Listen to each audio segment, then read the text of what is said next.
ನಮಸ್ಕಾರ ವೀಕ್ಷಕರಿಗೆ, ND plus ವಾರ್ತೆಗೆ ಸ್ವಾಗತ. ಪಿರೇಗಾಳಿ ಗ್ರಾಮಕ್ಕೆ ಬಸ್ ನಿಲ್ದಾಣ ಹಾಗೂ 100 ಮೀಟರ್ ರಸ್ತೆ ನಿರ್ಮಾಣಕ್ಕೆ ಗುರಪ್ಪ ಹಣಬರ ಆಗ್ರಹ. ಜೋಯಿಡಾ ತಾಲೂಕಿನ ಪಿರೇಗಾಳಿ ಗ್ರಾಮಕ್ಕೆ ಸಂಪರ್ಕ ಕಲ್ಪಿಸುವ ರಸ್ತೆ ಹಾಗೂ ಬಸ್ ನಿಲ್ದಾಣ ನಿರ್ಮಾಣಕ್ಕೆ ಅಗತ್ಯ ಕ್ರಮ ಕೈಗೊಳ್ಳುವಂತೆ ಅಖೀಟಿ ಗ್ರಾಮ ಪಂಚಾಯತ್ ವತಿಯಿಂದ ಭಾರತೀಯ ರಾಷ್ಟ್ರೀಯ ಹೆದ್ದಾರಿ ಪ್ರಾಧಿಕಾರ ಎನ್ಎಚ್ಎಐ ಧಾರವಾಡದ ಯೋಜನಾ ನಿರ್ದೇಶಕರಿಗೆ ಮನವಿ ಸಲ್ಲಿಸಲಾಗಿದೆ.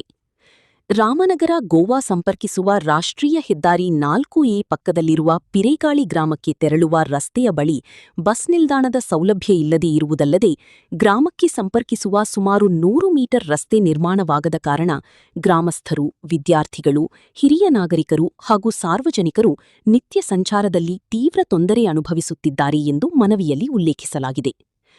ಅಖೇತಿ ಗ್ರಾಮ ಪಂಚಾಯಿತಿಯ ಮಾಜಿ ಉಪಾಧ್ಯಕ್ಷ ಗುರಪ್ಪ ಹಣಬರ ಅವರು ಪಿರೇಗಾಳಿ ಗ್ರಾಮದ ಸಾರ್ವಜನಿಕರ ಅನುಕೂಲಕ್ಕಾಗಿ ರಾಷ್ಟ್ರೀಯ ಹೆದ್ದಾರಿ 4A ಪಕ್ಕದಲ್ಲಿ ಬಸ್ ನಿಲ್ದಾಣ ನಿರ್ಮಿಸಿ ಗ್ರಾಮಕ್ಕೆ ಸಂಪರ್ಕಿಸುವ 100 ಮೀಟರ್ ರಸ್ತೆಯನ್ನು ಶೀಘ್ರವಾಗಿ ನಿರ್ಮಿಸಿಕೊಡುವಂತೆ ಆಗ್ರಹಿಸಲಾಗಿದೆ.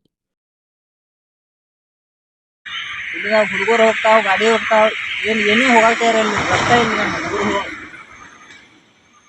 ಎಲ್ಲ ಗಾಡಿ ಅಡ್ಬೇಳಾಗತ್ತವ, ಏನು ಮಾಡೋದು ನಾವು? ಬರ್ತಾವ 100 ಗಾಡಿ ಹೋಗ್ತಾವ, ಈಗ ಹ್ಯಾಂಗ್ ಮಾಡೋದು? ಒಬ್ಬರನ್ನ ಎಬ್ಸಾಕ್ ಬರೋದು, ಒಬ್ಬರನ್ನ ಹೋಗಾಕ್ ಬರೋದು, ಹಿಂಗೆ ಮಾಡತಾರ. ಏನು ಮಾಡೋದು? ಯಾರು ಮಾಡೋದು? ರೋಡ್ ಅಲ್ಲಿರ ಎಲ್ಲ ಮಣ್ಣು ಹಾಕಿಟ್ಟಾರ, ಇಲ್ಲಿ ಎಲ್ಲ ರೆಡಿ ಮಾಡಿ ಇಟ್ಟಾರ. ಈಗ ಏನು ಮಾಡ್ಬೇಕು ಸರ್ ನಾವು? ಏನಾರು ಮಾಡ್ರಿ, ಒಟ್ಟು ಅದನ್ನ ಇದು ಮಾಡಿಕೊಡ್ರಿ ನಮ್ಗೆ. तुम्ही जायचा रोड, या रोडला SSC इन्फ्रावाल्याने रोडवाल्याने काम करता असताना ह्याच्यात माती घालून असे केलेले आहे.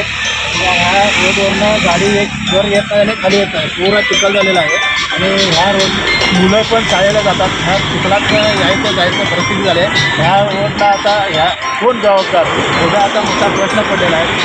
कमीत कमी दिवसाला एक 50-60 गाड्या जातात येतात, त्या आता ह्याला कोण जबाबदार आहे, ह्या मोठा प्रश्न पडलेला आहे या पिरेगाळीच्या रोडाचा.